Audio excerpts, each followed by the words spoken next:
Bonjour, résidents de Clarence Rocklin. Ici Stéphanie pour une autre chronique communautaire de TVC 22. Et donc, je suis présentement sur les lieux du River Rock Inn où se déroule tout un événement.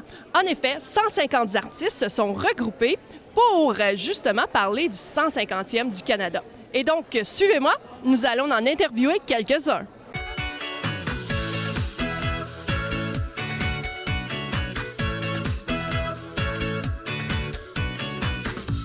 Bonjour Shanna, merci d'avoir pris quelques instants pour cette entrevue. Et donc Shanna, peux-tu me dire, c'est quoi ton rôle dans cet événement aujourd'hui organisé par la CAPRAC? Je suis la directrice générale du Conseil des arts Prescott Russell.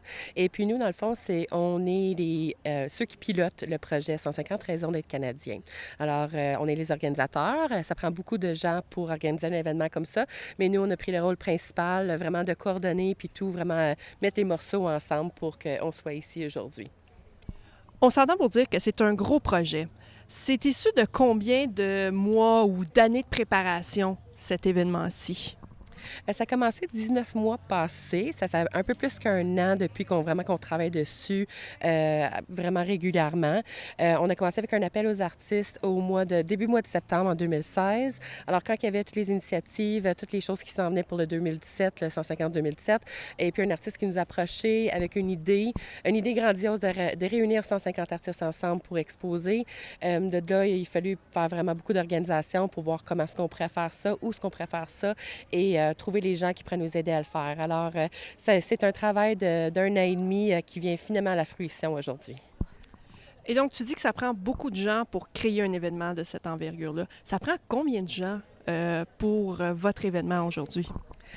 Aujourd'hui, nous, au CAPRAC, on est seulement 2 personnes comme employés, mais on a un conseil d'administration qui est très impliqué. Sont 7-8 personnes.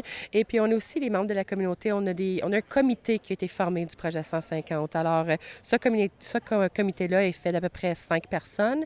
Mais vraiment, il y a des collaborateurs aussi, puis des commanditaires, des partenaires. Il y a beaucoup de gens qui ont dû vraiment donner un peu leur saut pour approber, pour dire oui, on va avancer avec ça, on croit dans le projet. Et puis ça nous a permis de faire d'autres choses. À chaque fois qu'on approchait quelqu'un pour nous aider, ça nous permettait d'ouvrir des portes pour faire d'autres choses aussi, pour avoir vraiment tous des différents volets qui sont présentés aujourd'hui avec les artistes, dont vraiment le volet de la jeunesse qui nous a demandé, dans le fond, si on voulait inclure la jeunesse parce que c'est important pour la relève. Alors, on a approché les conseils scolaires en premier. On a 4 conseils scolaires dans la région. Et de là, étant emballé par le projet, on a ensuite été rencontrés, envoyé une invitation aux écoles. Ceux qui ont accepté, on est allé les rencontrer, parler du projet. Et puis, ça fait de boule de neige et on a eu des élèves qui ont participé, qui sont ici aujourd'hui avec nous. Et donc, finalement, il y a vraiment 150 artistes qui se sont réunis aujourd'hui. On a quelle sorte d'œuvres que les gens pourraient voir aujourd'hui s'ils se présentent sur les lieux? Il y a une panoplie d'œuvres de différentes disciplines artistiques. Alors, il y a de tout, des arts visuels qui incluent la peinture, le dessin, la sculpture, la photographie, à la danse, la performance. Il y a des contes, il y a aussi des vidéos. Vraiment, il y a quelque chose pour tout le monde. Puis, c'est toutes des visions différentes. C'est des artistes de tout niveau. Il y en a que pour ceux, c'est leur première exposition. D'autres sont un peu plus expérimentés. Alors, c'est une occasion unique d'avoir tout le monde à la communauté puis se réunir pour vraiment montrer la communauté artistique de Prescott et Russell. Ça, c'est vraiment une façon de célébrer ensemble sur le même niveau. Et donc, évidemment, aujourd'hui, c'est l'inauguration de ce beau projet-là, mais il y a plusieurs autres étapes à venir. Est-ce que tu peux m'en parler davantage? Oui, absolument. Aujourd'hui, c'est le vernissage, qui veut dire que c'est la journée unique où on peut rencontrer les 150 artistes impliqués dans le projet. Ça leur donne la chance de se rencontrer entre eux parce qu'ils viennent de tous les 4 coins des comtés unis de Prescott et Russell. Demain, qui est le dimanche le 22 octobre, c'est encore ouvert au public de 10h à 5h. Par contre, les artistes ne seront pas nécessairement ici. Alors aujourd'hui, c'était notre occasion de pouvoir parler avec les gens, avoir nos comptes, les personnes qui font des prestations. Ensuite, parce que c'est tellement un beau projet, les gens ont fait des œuvres spécialement pour le projet. On voulait que ça continue, pas que ce soit juste quelque chose de une journée seulement. Et puis, on a parlé avec nos collaborateurs, les lieux de diffusion dans la région, et ils ont accepté, 6-2, d'accepter 25 œuvres chez eux pour le mois de novembre. Ce qu'on fait de spécial avec ça, c'est encore, nous, notre mandat, c'est de pouvoir faciliter le réseautage. Et puis, on sait que les communautés artistiques, souvent, des fois, peuvent être un peu dispersées, puis peuvent travailler un petit peu plus par eux-mêmes. Alors, ce qu'on a fait, c'est qu'on s'est assuré d'envoyer les les gens un petit peu partout à travers les comtés pour vraiment les sortir de leur zone de confort, puis ouvrir vraiment les liens de communication avec d'autres artistes, puis offrir vraiment qu'ils réseautent puis qu'ils apprennent à connaître d'autres gens, puis avoir d'autres opportunités qui pourraient sortir de ça. Alors ça, c'est important.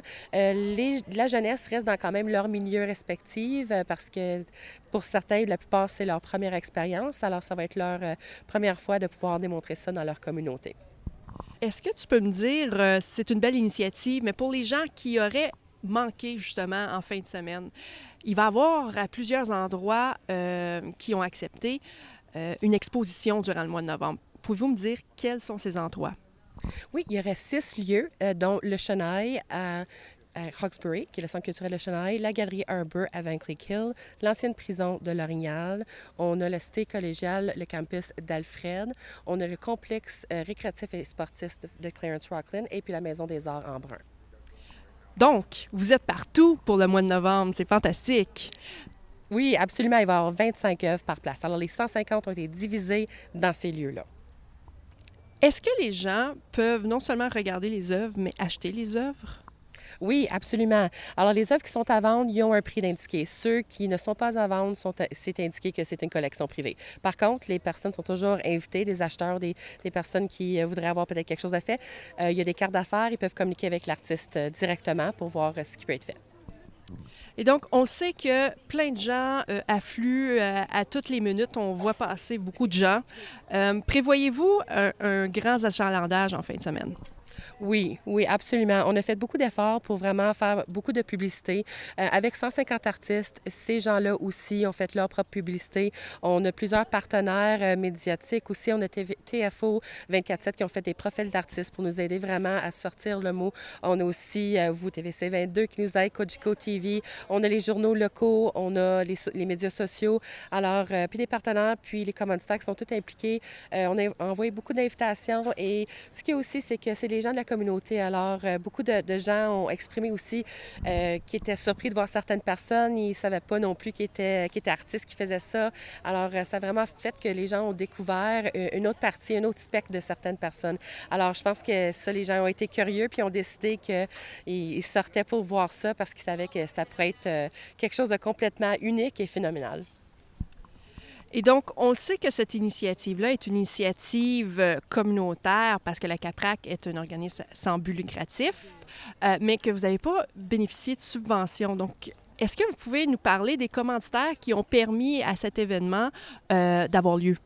Oui, absolument. Alors, nous, on a les Comtés unis de Prescott Russell, qui est notre bailleur de fonds principal, qui nous a donné un coup de main aussi avec ça. Sans eux, on n'aurait pas pu faire ce qu'on fait aujourd'hui. Ceux majeurs aussi qu'on a avec ça, c'est Desjardins. On a Kobe Media, MASH Productions. On a aussi River Rock Inn, Tourist Prescott Russell, le réseau agroalimentaire de l'Est ontarien. Ça, c'est nos commanditaires majeurs. On a plusieurs commanditaires aussi à travers les comtés, des petites et moyennes entreprises et aussi des individus qui ont vraiment répondu à l'appel pour nous aider. Alors, on est très reconnaissants. Ça prend une communauté à venir ensemble pour pouvoir faire que cette journée-ci soit un succès et puis qu'on puisse faire ça à la hauteur que ça mérite. Parfait.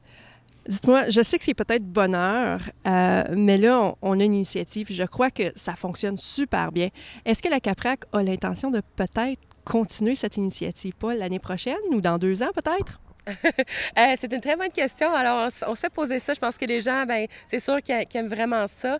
Peut-être pas à la hauteur du 150e, mais c'est certain qu'on continue toujours de faire des activités de réseautage à chaque année. Cette année, c'est vraiment ce projet ici qui a pris vraiment la place de notre activité de réseautage.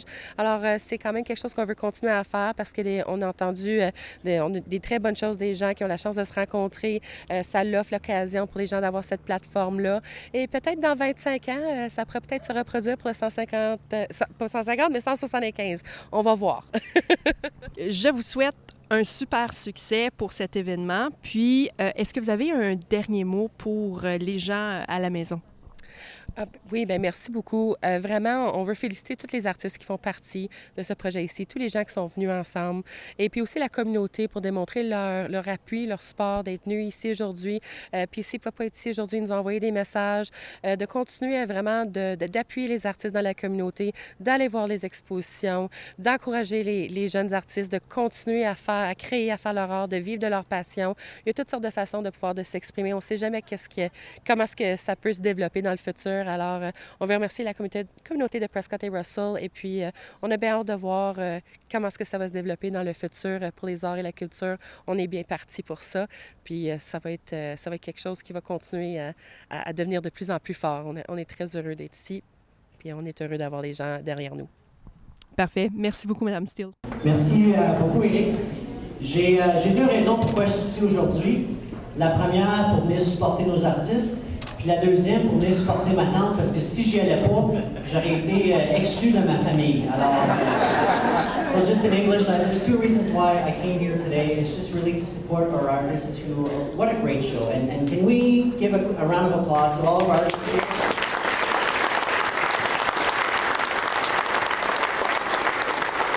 And the second reason why is here, just saying in French, my aunt is one of them, so if I was not here, I would have been shunned from the family. Vraiment, je veux remercier, je veux saluer M. le maire Guy Desjardins et M. le président des Comtés-Unis, M. Barton.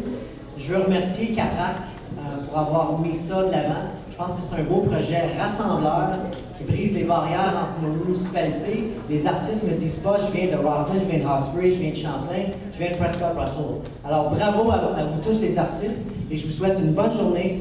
Really happy that this project really breaks the barriers between cities. The artists are not telling me I'm coming from Hawkesbury, I'm competing against Champlain, I'm competing against Rockland. They're just saying I'm proud to be here in Prescott Russell. And there's one thing I'm going to say is that I'm extremely happy that I have seen some Indigenous art, and this project was made to celebrate the 150th anniversary of Confederation. And if there's one thing that we haven't done well in the past 150 years, is to reconcile with our Indigenous peoples. And I want to thank those artists and CAPRAC for showcasing this because I think it's really important. This story around the room tells the story of what Canada is all about. So thank you to the artists who were able to showcase this. Alors je veux remercier les artistes qui ont eu la capacité de démontrer ça. Merci beaucoup, je vous souhaite une bonne journée. Merci. I am here with Kevin Hopkins. He is one of the artists of the 150th. Kevin, can you tell me what kind of art do you have today here at the exposition? I have a alabaster bear that's about 15 inches big, so it's carved out of stone. And have you been doing this for a long time? I did my first carving about 12 years ago. Then I had to take a break because I was living in apartments and it's a dusty hobby. So now that I live in Wendover, I'm out in the country and I can make all the mess that I need to. So, what kind of material do you use for your carvings? I always use stone, so different types of stone, alabaster, soapstone, marble, things like that. And the one that you submitted here at the 150, is that the biggest one you've ever made, or have you made other types? This is about the biggest one I've done so far. Right now at home I do have some larger pieces, but I haven't started carving those yet. So today your art is a bear, if I'm not mistaken. Why a bear? Well, it's I think it really represents Canada. For the outside people, they think of the North when they think of Canada, so it's a white polar bear. And I think it's important to remind people of what we're doing to the environment, so a polar bear, represents that as well. Can you tell me why you wanted to be part of this 150th Artist Initiative? I think it's really neat that there's that many people out in Prescott Russell that can participate. I really didn't know that there were that many artists, so to be able to exhibit my work in my hometown is fantastic. And a last question for you. If ever something else like this happens again, are you in or are you out? I'm definitely in, and I'm going to be keeping my eyes out, and anything that comes up, I'm definitely going to submit a piece, and hopefully I'm accepted into it because it's a great day. Perfect. Well, thank you very much, Kevin, for your time, and good luck for the exposition. Thank you so much.